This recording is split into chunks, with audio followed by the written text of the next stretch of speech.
Our lives are quietly shaped by the way we think, and by the silent conversations we have with ourselves when no one else is listening. History whispers this truth through the journeys of visionaries like Elon Musk, Steve Jobs, Jeff Bezos. Minds that dared to imagine beyond what seemed possible. Napoleon Hill understood this deeply when he wrote in Think and Grow Rich, "What you think about, you become." Yet here's the gentle mystery we often overlook. If this wisdom holds such power, why do so many beautiful souls find themselves struggling? Could it be that they've forgotten to truly see themselves? Today, let me share with you a story. One that holds a mirror to our own hearts and teaches us something profoundly simple yet life-changing. And along this journey together, we'll discover some enriching words that deepen our understanding. Stay with me, because what unfolds here might just shift something within you. There once was a railway station, bustling with hurried footsteps and distant whistles. And there, among the crowds, lived a man who survived by reaching out his hand to strangers, hoping for their kindness as they waited for trains to carry them somewhere else. One morning, his eyes caught sight of someone different, a gentleman dressed in fine clothing, moving with quiet confidence across the platform. The beggar's heart stirred with hope. This man, he must carry abundance with him. Surely, if I ask, he will be generous. With that thought, he approached, hand extended, but what happened next caught him completely off guard. Instead of coins, the gentleman offered him words. "Tell me something," he said gently. "Do you only take from the world? Have you ever considered what you might give?" The beggar stood frozen. No one had ever asked him this before. His voice trembled slightly as he answered, "Sir, I am only a beggar. I live by receiving what others can spare. I have nothing of value to offer anyone." The gentleman's expression softened, yet his words carried weight. "If you truly believe you have nothing to give, then perhaps you have no foundation to receive either. You see, I live by a different principle, the principle of exchange. When you can offer something meaningful, I can return something meaningful, but without that exchange, there is nothing to build upon."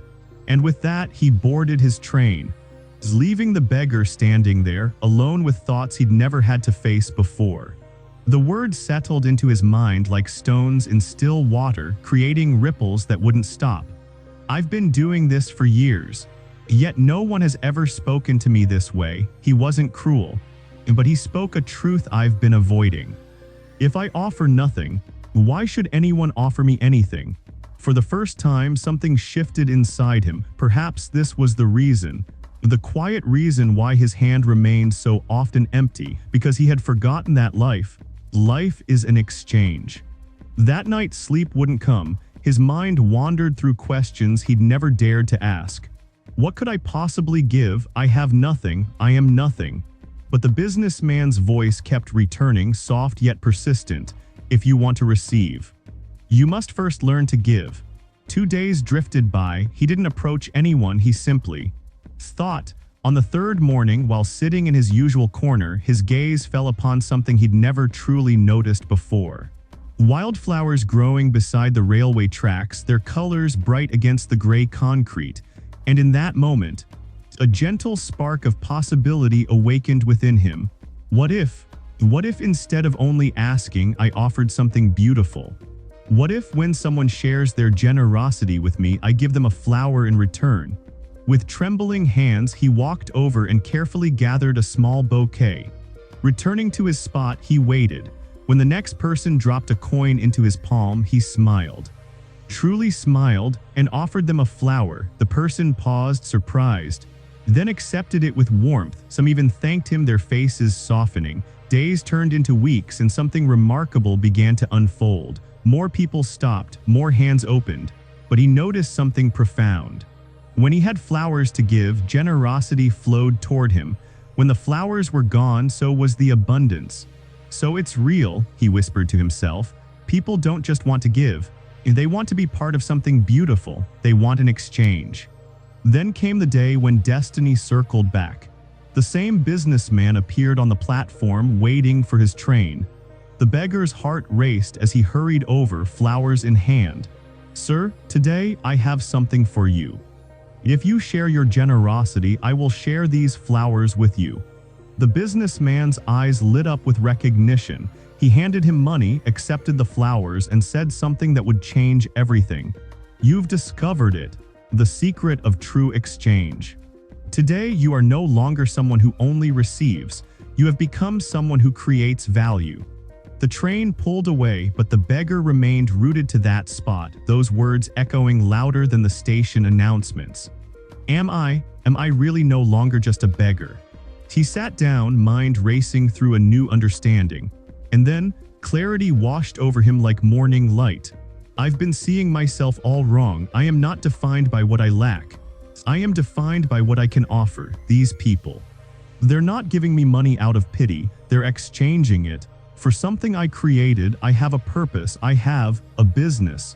That day, he walked away from the railway station. Not as someone escaping, but as someone stepping into a new identity. 6 months whispered by. At that same railway station, 2 men in business attire crossed paths. One extended his hand for a greeting but paused.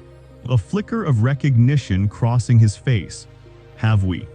Do I know you?" The other man smiled, a smile carrying quiet pride. "Yes, we've met here twice before. Once when you challenged me to see differently, and once when I offered you flowers." The businessman's eyes widened. You were the beggar. "The one who," "Yes," he laughed gently, "that was me, but today I stand before you as something different. I run a thriving flower business now, and I'm traveling to open new locations." The businessman stood in awe. That's extraordinary. What transformed?" The flower merchant's voice grew soft with gratitude. "You gave me a truth I'll carry forever. We receive. Only when we learn to give." That day, something awakened in me. I realized I was never truly a beggar. I was always a creator, a builder, someone with something valuable to offer. I just needed to see myself through different eyes. They shook hands again. This time as 2 souls who understood that success begins with how we see ourselves. Life, my friend, is shaped by the story we tell ourselves about who we are. If you whisper to yourself that you are small, you will stay small. But when you recognize the quiet power that lives within you, when you see yourself as capable, as worthy, as someone with gifts to share, everything shifts. So today I invite you to ask yourself, what story am I believing about who I am? Because when your thoughts transform, your entire world transforms with them. If this story stirred something in your heart, there are more lessons waiting here at Brain Edukit, where every tale we share is a gentle invitation to discover the wisdom already living inside you. Let this be the beginning of seeing yourself, truly seeing yourself, and for the remarkable person you've always been.